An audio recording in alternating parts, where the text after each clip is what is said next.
Well, good afternoon to everybody. Blessings on your life. This is the day that the Lord has made, and we are going to rejoice and be glad in it. No matter how we feel, we're going to rejoice and be glad in it. Um, I want to first preference this live today by saluting those at KAZ Radio, and I want to appreciate you because at this point, you guys are keeping me alive as it relates to the media world and these different outlets. We have been looking or volleying or going in between 300 to 700 views, and I'm trying to get that number up to 1,000 views in the analytics, and I would like them to be at 1,000 views for an hour. And so I'm not having a whole lot of success on YouTube because I don't market. And so I had to reach out to try to get some help in those areas. It's not that the content is not good. It's just that, I'm not good in the area of outreach as it relates to these media extensions, and so KAZ has really boosted me and helped me and given me a new birth of energy and light, if you will. And so I want to thank you for that. I do want you to like, to share, to subscribe. The links are, I think it's the links are in the description below. So those of you that are at KAZ, I really want to pull on you quite a bit because what the whole purpose of tag teaming with KAZ was to bring more attention to Facebook and YouTube. And so what's happening is KAZ is going crazy on it. And so they're watching, but it's not coming back to uh, I'm not seeing it on this side. And that was the whole purpose, is to see it on this side. So I wanna get more views over here and get the audience with my particular page. Okay, because it's doing really well with KAZ. All right. So anyway, so much for that. Again, in addition to this preference, I want to start off this message by saying that I'm in a very unique place. I'm in a very different place, and in this place, I'm being ultra sensitive. My sensitivity is on 10 right now, and it's on 10 with the understanding, the realization that God is real. Now, some of y'all might say, well, I mean, duh, we know God is real. But um, we may say that with our mouths, but we may not demonstrate that with our actions. And so for me, it's like, there's a place of tranquility. And a tranquil place for me is to be at home in this space where I am right now. I'm secluded. There's isolation that's around me. It's very tranquil. So when it's tranquil, I'm not there. There's not an invasion of the world, because in the world there's a jungle. And so right now I can conduct myself the way that I'm supposed to. I can be very becoming Christian, if you will. Okay, very disciple like, very Jesus like, and I can do all the things, cross all the T's, dot all the I's, check all the boxes, right? And so that is great to do it from here. But the issue is, how many of us are doing it when we go out there?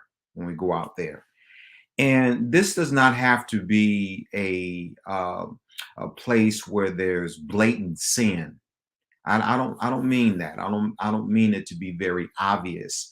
I just mean it to be from a standpoint that we perhaps, and maybe I'm just talking to myself, but I'm looking at the whole body of Christ, and I'm looking at perhaps this dearth, not perhaps, it is a dearth, that we are not exhibiting the things that Jesus did. So the book of Acts is not really being actualized in our lives.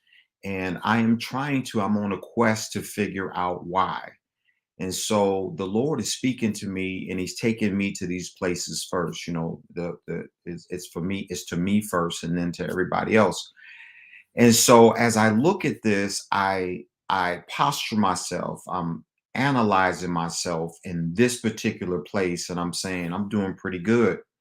However, it's when I go outside, as soon as I step outside, as soon as that phone rings, and there's opposition that comes against my Christian journey, my Christianity, if you will.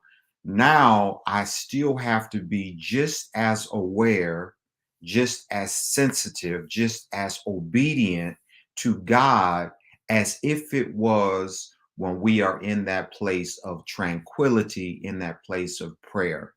Because when I'm down on my knees, I mean, it's just me and God, and it's just, we in that space, and we doing our thing. But what God is concerned about is, can it be you and me when you out and about, when you in the foxhole, when you in the war zone? Can it be you and me then? How sensitive are you to my voice? How obedient are you to when I say, don't do that, don't say that, don't go here, don't, whatever it is. When I do that, how sensitive are you in those particular moments? I'll give you a case in point. Um, just a couple days ago, I got, and this is really simple. So this is what I mean by this. So I got a phone call. I'm having a situation with one of my tenants, and I'm going to not evict this tenant, but I gave this tenant a 30-day notice because I no longer want to lease to them, and they became very angry about that. So in these situations, there's tension. And so now I have to inspect the house. I got to do this and I got to do that. And when that happens, you got to give a 24-hour notice. Well, by law, a 24-hour notice, you either have to mail it to them, you have to hand it to them, and there's one other way that you have to do it. But I did it like that twice. And when I did it like that, the lady that works for me, she was unable to, within that period of time, to get to the house to, take care of the things that I told her that she need to take care of, because, we ain't in good there's no good vibe going on right now. So she ain't just letting nobody in the house. You got to do it legally with the paperwork, right? And so at this point, there's a third attempt to get in. Now, my lady she's trying to, this is the person that works for me, she's trying to get in because she's on assignment, and, she wants to get paid. And so I'm thinking about it because I'm in the war zone now. Now, this is what I know I can do, because I've already petitioned her. I've already given her that documentation the right way. She knows I need to come into the house. But on this third time, what I ended up doing was I sent it to her via text. So I took a picture of it and I texted, because I was not able to get there, nor was the I couldn't get that paperwork to that person. Now this is the third time. So I said to myself, because now I'm getting ready to miss out on some money, because I have to get in to inspect and do certain repairs in order for Section 8, Metro, whatever, right, to continue to pay me, right? So if this person is being resistant and they don't let me in, then I don't get paid. So at this point, in my mind, what I know I can do is I can take that paperwork, I can send it to my maintenance person via text, and I can call the police, and I can have an escort come to the house, and I can get in the house that way. And I can say that I properly served her already, and that she knew that there was a 24-hour notice in place, in within those within that parameter, that time frame, right? So that's what I knew I could do. And consciously, I still know that I'm right. And I still know that this person is just being there's hostility. And she just don't want me to come in. She's being defiant for whatever reason.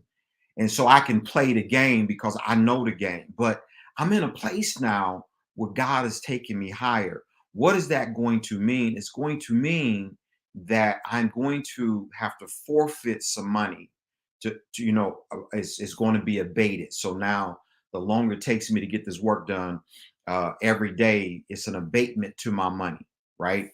And so I've got to take a hit because now I'm in this place in this war zone. It's no longer tranquil.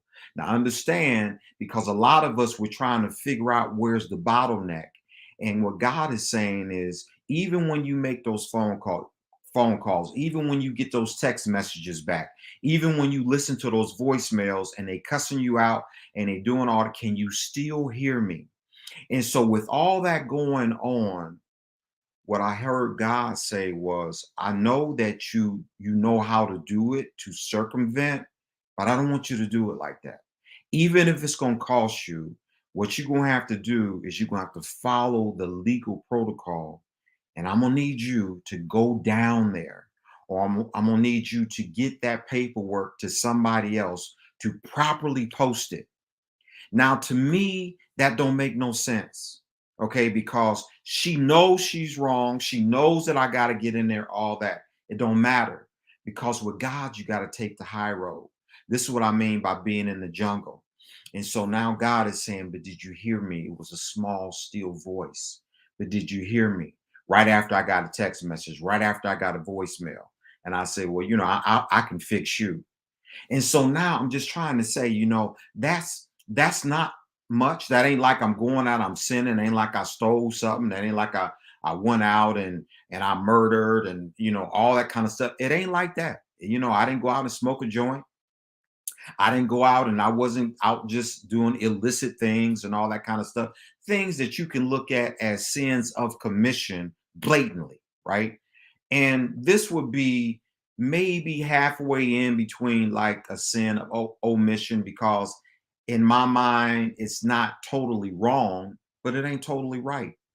And so what I'm saying is God is looking at it's not so much that it's got to be totally right, but he's looking to see if we will be totally sensitive, totally in a place where you can hear him speak to us and we comply, we become obedient to what he said. Okay, I know this don't sound like the inscription, the title. I know it don't sound there, but it'll make sense here in a few minutes. And the reason why this is so important is because we are moving saints. We're moving men and women of God. And we've got to move with the favor of God, with the power, with the anointing, with the endorsement, with the authority of God. And perhaps the reason why we're not is because we can't perform those things that we do in private, that we do when we're very tranquil, that we can't do those things when we go public. And you can take a look and monitor your own life and you can look at what you're doing. Look at you when you in the office, when you getting phone calls, it's just all kind of stuff. Some dude called me yesterday and said that he was getting ready to turn my electric off. And I don't even pay electric bills like that. He said, yeah, we've been trying to get, this was foreigner. He said, we've been trying to get in contact with you for 2 months now. And I said, for what? He says, because you ain't paid your electric bill. And I said, well, I said, sir, I said, I don't pay I said, I don't even monitor my electric bill. My electric bill comes out automatically. He says, well, your electric bill hasn't been coming out automatically, sir. And I don't know what's going on. You need to check your card. You need to call your bank or whatever. But I've got a technician in the area and they're getting ready to turn your electric off within the next 5 minutes. And I said, sir, you must have the wrong address. I said, because my bills are paid. He says, well, no, they're not, sir. He says, do you want to argue or what? And right then and there, discernment kicked in. And I said, this is uh, uh, whatever they call it. When this is fraud. This is some form of fraud. And so I hung the phone up. Now, if you would have called me a year ago, I would have got with you for a minute. And that's what I'm saying. What I'm saying is the enemy is coming in all kind of ways. And when I say get with you, that don't mean that I'm getting ready to cuss and all that kind of stuff, but I might just give you a piece of some Christian mind, like, don't you ever call me no more, that you a lie, and just go there with them. And it ain't about all that. But the purpose of this is not even about those type of battles. It's about being sensitive to God, to route out all that other noise, and to be in his presence, because there is power in his presence. And the reason why we are not able to do a lot of the things that God has called us to do as a church is because we have not conditioned ourselves to be in the presence of the Lord in a place of tranquility and in the jungle. And so this is where I'm at right now. And so I want to, I wanted to share that with you because, I just feel that it's so necessary that if we want to go further, it's like, if we ain't going to do it, it's like tell the story about the gas station. They got the big gas sign up, and gas this certain price, and this is the name of the station. You get off the highway, get off the ramp, and you get there, and the gas station is shut down. What I'm saying is if we ain't gonna do it and do it right, if you look and you don't see results, then there's something that's wrong. We know God is real, then there's something that's wrong. So, like I said, if you're gonna have a gas station, but the gas station is closed, take the sign down. If we're going to do this Christian walk and do it the right way, then do it the right way. If we ain't, then get out. So that's kind of where I'm at. And God is looking for a strong team, a strong team. And so I think that this is very this is important. That being said, let's segue now into the message, because they kind of tie in together. And one of the challenges that we have is that we are trying to get things from God the wrong way. Now, a lot of us, we posture our mouths, we posture ourselves to say, God, I need, God, I want, please do this and please do that. And we're not getting the results that we want. God is not answering us because God ain't in the business of being pimped. And so a lot of us are trying to fornicate with God. We're trying to fornicate. And what does that mean? That means that I want God, I want to go into God, and I want God to go into me. I want us to create an environment where we can be private, we can be alone, and we can do the do. And I don't want to engage in the necessary behavior or the necessary covenants that is needed to participate in those type of exchanges. Okay, because we want this and we want that. I'll never forget, I was working with a guy, this has been many years ago, uh and we were at the candy machine. And it's got the pop potato chips, and the paydays and the Snickers and Musketeers and all that kind of stuff. And we just was at the candy machine. And so Bill says, he says, Donnie, he said, I was out, older guy. He's probably like 20 years older than me at the time, but single, and he was lonely, and he was ready to get into the date game. And so he ran into a lady, and they had went out a couple times, and Bill was liking the lady, and the lady was kind of liking him too a little bit. And so obviously she wanted something from Bill, and Bill wanted something from her. And so Bill says to me, he says, Donnie, she propositioned me, she want this and she want that. And Bill, older guy, been around the corner a little bit. And he said, well, Donnie, the things that she wanting, she gonna have to put a whole lot more money in this machine in order to get some candy out. And we bought, and this is what prompted conversation. And so I said, well, Bill, what exactly do you mean by that?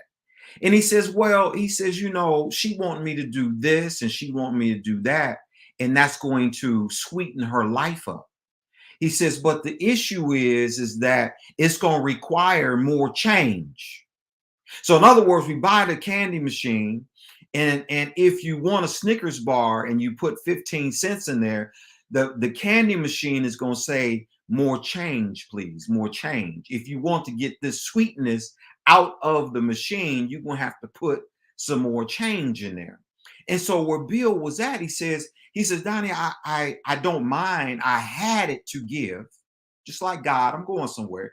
Just like God has it to give to us.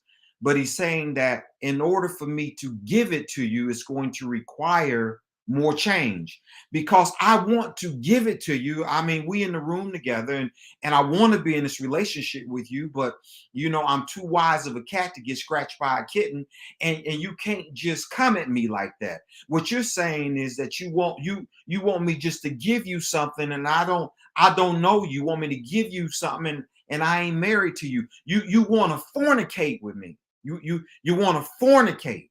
And fornicate is an act that does not require much, but you want to get much, but you don't want to give much. And so Bill said, he said, Donnie, he says, I ain't gonna be able to do it. He says, as much as my heart, he said, I really like this lady. I really like her. He says, but I can't do it. He said, I can't do it because she ain't put enough in. He says, I don't know her like that. I don't know her like that. And so, since I don't know her like that, she is not going to be able to get out of me what she wants to get out of me, and ultimately what I want to give her. Why? Because to me, it's going to feel like just an act of fornication. And I said all that to say that a lot of us, even when I preference this by saying that there's this intimacy, there's this place of tranquility that needs to be transposed into the jungle.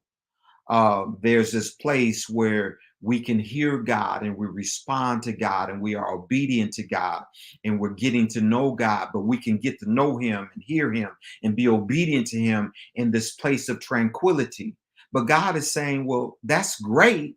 But I need you more than just right there on your knees. I need you to take what we are experiencing from our knees, from neology, and I want you to take it to jungleology. When you get out there on your job, when you passing people in the street, when you get text messages and voicemails and all that, I need to see our relationship when we're out there. I need you to know that I'm still present. And what God was saying to me was, in this place, this ultra sensitivity, I want you to know that I'm here. Just like right now, God is here. God is sitting right here. God is everywhere around me, and He's listening to me. And He's like, I am just as real. He says, I want you to see me just like you see that camera right there. And look at that. And that's me looking at you. And that's me being with you. That's me journeying with you. But I want you to understand, as big of a God as I am right here, and as present as I am right here, I am that same God when you go outside that door. I'm that same God when you engage with people and you have to reason and you have to make adjustments on the fly. And so here it is. We are in this particular place, and we're trying to fornicate with God because we want something. All of us want something. All of us want to be answered. All of us want to be heard. All of us want to get some spiritual candy out of God, out of the God machine, but we don't want to be in relationship. And God is saying that in order for you to do this, it's going to require more change, please. Now let me explain what I mean by change. And I say this often, and if you follow me, uh, just a little bit, you have probably heard me say this before.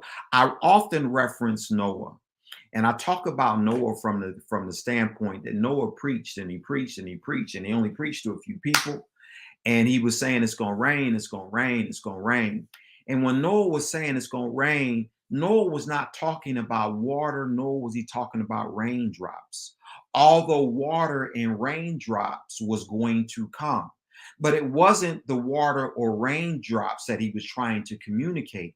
What Moses was trying to communicate was that the water in the raindrops are going to come in such an abundance, in such a sustained period of time that it's going to do something in the earth and on the earth that is going to bring about something that is going to last forever.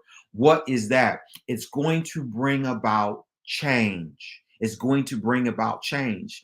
And so in this particular, this whatever you want to call it, this contrast, if you will. What I'm saying with God is saying the same thing. He's saying that if you want something from me, you're going to have to put more change in it. I am concerned what I want from you is change. And I want change that's going to last forever. When the flood came, and it rained for 40 days and for 40 nights, it did something to the world that changed the world forever. God is looking from us to have a relationship, to have it in such a way to where we're going to be changed from the inside out forever.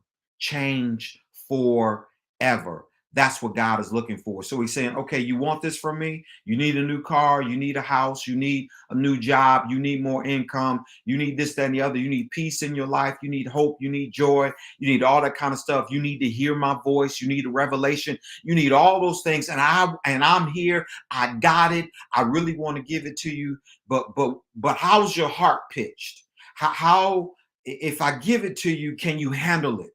Like as Bishop Jakes used to say years ago, can you stand to be blessed? Or have you postured yourself to once I give it to you, is there enough change that you put in it that you can receive the sweetness that's going to come out of the machine? Is there enough? And so with this, I preference I titled my message today. The title of my message is Sex Before Marriage. And I titled that is because this is what we're asking for from God. We're asking that God has sex with us before marriage. Now, I could have said sex before we get to know one another, because marriage has multiple connotations to it, and it depends on what context we're talking about. So but marriage, we kind of all understand it's a covenant, right? And so usually in that covenant, it means that a man and a woman, they're joined together, and within that institution, it authorizes them to do certain things. And one of those things is that they can have relations, sexual relations. Okay. But what we want is we want to have the pleasures of those of that particular institution and that particular covenant. We want to have the pleasures of that, but we don't want to engage that. We don't want to go in deep enough to make that commitment that that covenant requires. And that means that you say certain vows, you commit yourself, and you get to know one another. We're going somewhere. And so our title is Sex Before Marriage, or Sex Before Getting to Know One Another. And I'm going to try not to be before you very long today. I want to bring your attention to the book of Genesis, chapter number 4. And we are going to commence. We're going to start at verse number 1. And we're only going to read one verse, actually. And the Bible says here, chapter 4 of Genesis, verse number 1, and it says, And knew, Adam knew Eve, his wife, and she conceived and bare Cain, and said, I have gotten a man from the Lord. Now, I want to hone in on this particular word new. I want to hone in on it because as we've said before, what we're trying to do is bypass knowing. We are trying to bypass getting to know, to I knew, I knew. So we're going to find out the meaning of I knew in order to keep us out of this place of fornication, because God is saying more change, please. God is saying more commitment, please. God is saying more time, please. Time together. God is saying uh, uh, more for, God is saying more for play in my, what I have here, for playing in my world, please. I don't even know why I wrote that. More play. Maybe I don't think that's more play. Scratch that one. God is saying more sacrifice, please. And God is saying more proof that you are a ride or die, please. So when we mesh all those, it starts to form a covenant. That means that if I can incorporate those things, then I can get to the place of new. Because most of us, when we look at that word new, and we've been taught by preachers and teachers and theologians that the word new is relegated to uh, sexual intercourse. And it is an idiom. It is an idiom. And you know what they would tell us when I was in school, especially when I was doing my dissertation, they said that you don't use idioms. Idioms are expressions, and you can't use an idiom. And so if I say, well, I knew uh, this person. If I knew him, that means that, well, according to Jewish customs, that they had sexual relations. Okay, so we relegate it to that. But I want to help you to understand the word new here, because we're going here, and I want to challenge you on today. Just a little bit, just to help you out, because we are trying to get somewhere in life. And so when we look at this, by definition, the first thing that I want you to know is that new, the word new by scholars, the first thing is that it's untranslatable, if that's a word. That means that the scholars, when they looked at this word, they tried to analyze this word, and they put all their knowledge with it. They could not come out with the proper understanding of what this word means. Okay. So it is spiritually untranslatable. Now, they did come up with a natural word to express this, and it comes from the Greek word yada. Okay, so they did come up with that. But let me give you that definition so you can understand it in a carnal sense. Because from here, we're going to move into a spiritual sense, which is going to help this whole thing to make sense. And so it can't be translated in an understanding in the spiritual, but in the natural, it means to know. It means to know. And I want to say this because a lot of us, if you look at marriage, if you look at relations as all sexual, you're going to miss it. It's not about that. What I'm really trying to get you to see is that you have to expand your mind, and this is really not about sexual intercourse. Although sexual intercourse is included, it's almost like the icing that's on the cake. But before we can get to the icing that's on the cake, and this is where a lot of us are missing it, because we want the sweetness of the icing. That was what Bill was talking about. She wanted what was in the machine, which was the candy, which was the sweetness, and it was a false perception. And what God is saying is you have to go deeper, because the icing is the surface, it's the exterior, it's the part that you look at with a natural eye. But with the spiritual eye, you have to go inwards into the heart. So here, to this, by definition of this particular word new, Knew, is to know, is to know a person.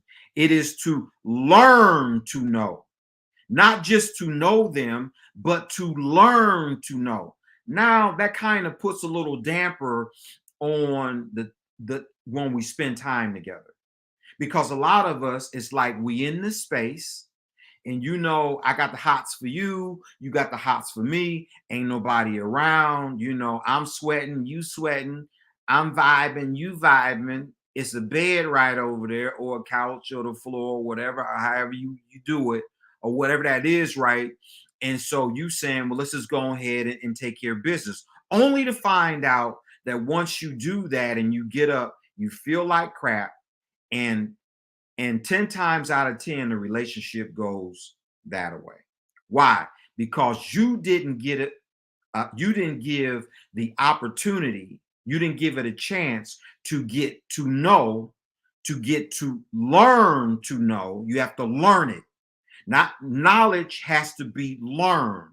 It is a learned knowledge. Now I'm going to know, but I'm gonna have to learn this knowledge about you. You're going to have to learn this knowledge about me, which is it means that it's going to take some time. Now, watch this. Not only that, it is to perceive and to see, find out and to discern. It is to perceive. Now we have perception. This is all knowledge.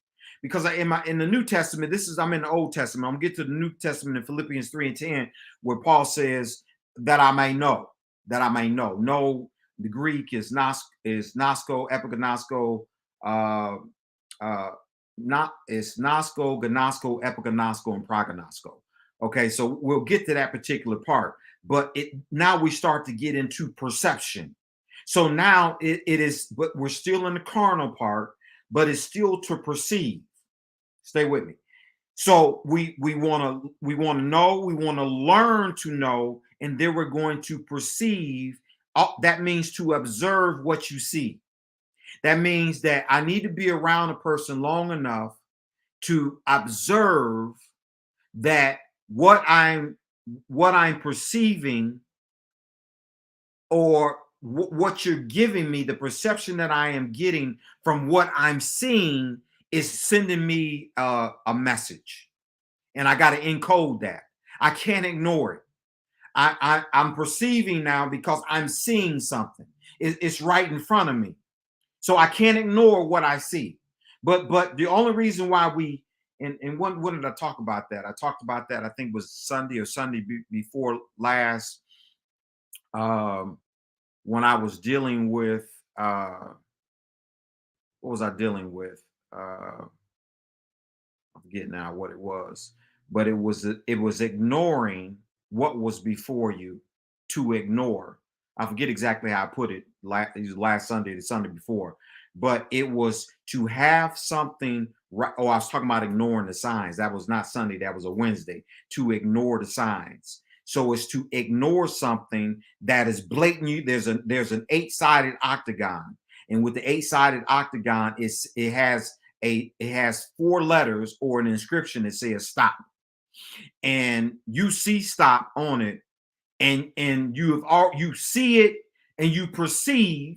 That means to know that it says stop, and you continue to go anyway.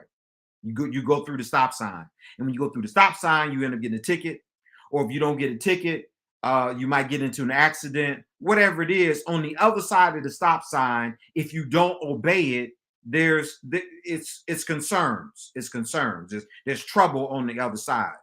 And so we have the perceive and the see, and to find out and discern. I'm gonna get into discern because discernment is spiritual, and I don't want to deal with it right now. I don't have time. The next one is to distinguish. To distinguish, that means that you have to put things in its proper categories. So this requires some commitment. It requires time. It requires an intimacy that goes beyond hugging and kissing and all that type of stuff. It goes beyond the fluff. Goes beyond the phone calls. Hey, how you doing? Girl, you shows look. Girl, your hair. You look. Ooh, you smell good, and I love your nails, girl. And the girls, vice versa to the guys. I love your biceps. Ooh, your pecs. Them pecs, all that'll surface stupid stuff. To know by experience. A lot of us, we don't even learn. Once you have an issue, an incident, you still don't learn. Now this is all in to know or new. Adam knew Eve. Adam knew Eve. This is all what the theologians, the scholars, what they come up with, because they can't come up with a spiritual word for new. So they come up with carnal words for new, but it moves into a spiritual uh atmosphere, if you will. You can still take it and transpose it. It's still good to acknowledge these checkpoints, because these checkpoints are there to develop you. People ask me, they say, well, you went to school and school prepared you to preach. Well, no, school didn't prepare me to preach. School can't make a preacher out of you. School don't give you nothing spiritual. That all comes from God. That all comes from the Holy Ghost. That all comes through a relationship. But what school did do was school helped me. It put me in an atmosphere to reason. It helped me to understand life from a different viewpoint, from a different perspective, to perceive in a different way. That's what it did. So did it help ministry? It did help ministry, but it does not get me closer to God. What's going to get me closer to God is a relationship with him, with spiritual things, spiritual tools. Revelation can't come through a natural definition or a natural process. It has to come through a spiritual process. Now, I ain't talking about natural, I'm talking about spiritual revelation. All right, enough of that. To recognize, to admit, to acknowledge, to confess. To recognize, to admit, to acknowledge, and to confess. How much time do we got? 42 minutes. All right. So with that, there's other definitions on here to consider, to know, to be acquainted with. It says to know a person carnally, to know how, or to be skillful with an individual, all these different things. That means to be sensitive, to know how to know a person's temperament, to know what they like, what they don't like. This is all prerequisites to know, or Adam knew Eve. But now sex is involved in it. But before we get to the sexual piece, we have to understand this. That means that I've spent enough time with you. I know you. I know you. To be made known, be or become known, be revealed. That means to allow yourself to be made known, to allow yourself to become known, to allow yourself to be revealed. You have to do that. I often tell my daughters, and especially in female counseling, that you won't know a man for at least 5 years. Why? Because most men hide. Most men go into hiding. And so they don't allow themselves to be revealed. They don't allow themselves to be known. They don't allow it. They don't allow themselves to be made known. They don't allow that. To be perceived. That is the nifal. We this is long. I can't even get in that. The PL is to cause to know. To cause to know. And to cause to be known. That means that I am going to create a condition. Now that's beyond the nifal. The nifal is to be made known. But when we get into the PL, or the pual is to cause, causative. It is to cause now. I am going to make myself known. I'm going to cause, create an atmosphere, a condition that you won't mistake. It won't be a mistake of who I am. I'm going to cause you to know me. That goes both ways. Now, this is all in relationship, and I'm gonna pause that right there. Okay. So these are things that we need to do before we get into the bed. Okay. This is what it's meant by in Genesis 4, verse number 1, and Adam knew. Now, as we keep reading, we say, and she conceived, and she conceived. But in that word knew, and I'm really trying to lock in on that, and I want you to get from this, to gain from this, the relationship part. And there's a relationship that's much deeper than the sexual engagement. So you have to hear that, because that's the part that is missing and that is not taught. The only thing that we get taught is that Adam knew when he went in. We look at the Jewish well, what do we want to call it? The Jewish idiom expression of that they had sexual relations. But before that is much deeper. So I need you to know, to in this relationship with God, that God will know you. He knew you and you knew him. And so therefore he created a covenant. Therefore, whatever you ask for, you get it. And whatever he asks for, he gets it. As Bill said, I was willing to give it to her. I had it to give to her, but she had me in a conundrum. Why? Because she was asking me to do things, but I wasn't sold on her. I didn't know if the feedback. I didn't know if she was a ride or die, right? And so they had not went through those other steps of to he knew. I didn't get to know. She didn't get to know. So we couldn't form the covenant in order for us to enjoy the marriage. The only thing that I can see at this point is that fornication was at play. She wanted to fornicate. And I wasn't willing to fornicate because fornication was going to cost me too much. Now, the Bible says in Philippians 3 and 10, oh, that I might know, oh, that I might know, it comes from the Greek word Gnosko, gnosko. I think that's gnosko, because epignosko deals with the spirit specifically. Gnosko deals with the soul and the spirit. He says, oh, that I may know in the power. He says, I want to know in the power of the resurrection, in the fellowship of your suffering, and being conformable unto your death, until his death, meaning Jesus Christ. So as we continue, as we navigate through that, we see that this knowing now, which is the same thing in Genesis 4 and 1, that Adam knew, is still by definition, we're getting the same thing. By definition, we're getting the same thing. Okay, so where do I have that at? So, but here, when we look at it from a spiritual standpoint, Paul is saying no, which is translated as gnosko in the Greek.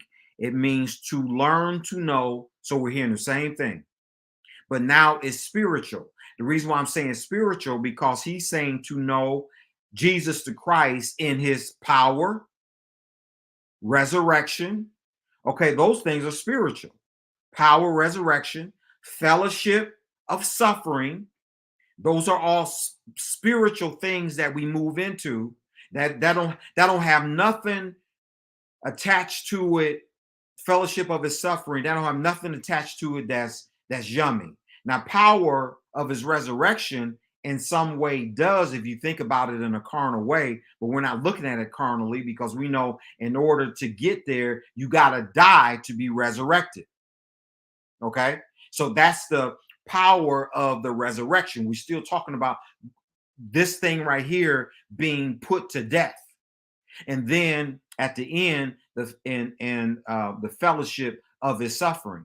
So when we look at all that, is still to know. The point I'm trying to get is to know. And so how did I preference this live off? I was talking about I'm in this place now where I'm trying to be ultra sensitive, and so God can fellowship with me. I can get to know him in the place of tranquility as well as the jungle. I want that intimacy to be there in the easy going times, as well as the tough times. Why? Because I'm trying to get God to walk and to deliver and to give and all those good things to me at every juncture. When I go and I try to make deals, I want God to be there whispering in my ear how to make a deal. Relationships that I'm going to get in. I ain't talking about uh, female relationship. I'm talking about having relationships with people, business relationships, and all that. When you get in that, you got to know, you got to have a form of discernment. All that I know right now, y'all like, this is boring me. But all that I gave it to you, all that was in the definition of the first carnal definition of new from Genesis 4 and 1. Okay. All that is in there. So what I'm saying is that we have to incorporate that if we want God to be our friend, if we want God to be our husband, if we want God to be our everything, because God ain't gonna let you make bad deals. God ain't gonna let you get your wig blown off. He's not gonna let all that kind of stuff, but it's contingent upon what type of relationship you have with him. Okay. So there's meat in this particular message. It may be, a bit, we got to navigate, and you got to feel like a little school that's in it, but it's all things that's going to make you grow. It's going to make you grow. So at the end of this, according to the message, uh, the message is sex before marriage. The whole point of the matter is that we don't have sex before marriage with God. That's what it is. Sex before marriage, to fornicate. What we want is a relationship just of fornication. And that means there's no substance there. There's no covenant there. There's no marriage there. There's no new to know you, that you knew him and he knew you. There's none of that, because to know goes much deeper. To know means that I go to a point of death. That means that I die out to myself in order to give myself over to him, which now empowers me to have this power, empowers me for resurrection, empowers me to walk in this newness, this new strength, empowers me to lay hands on the sick and they recover, to pray for the sick and they get healed, to open up deaf ears, blinded eyes, all that type of stuff. So I mean, now y'all saying, well, yeah, but I want some gravy. I want some, give me some mashed potatoes and some gravy and all that.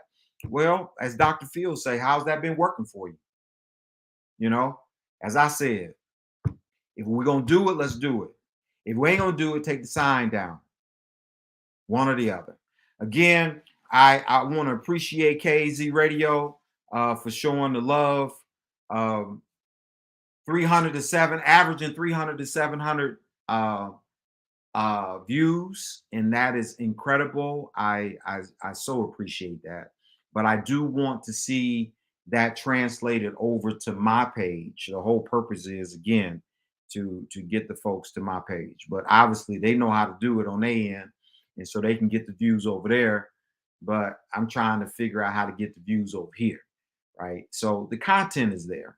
You have to be hungry enough for the word and for change. Amen. Amen. Remember this, men and women of God. The worst is over, the best is yet to come. Your quality of life is getting better and better and better. And because of that, you're going to live and not die and declare the works. And I'll go on to say the will of the Lord. Until next time, this is Face to Face.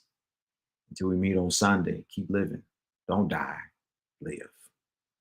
I'm out.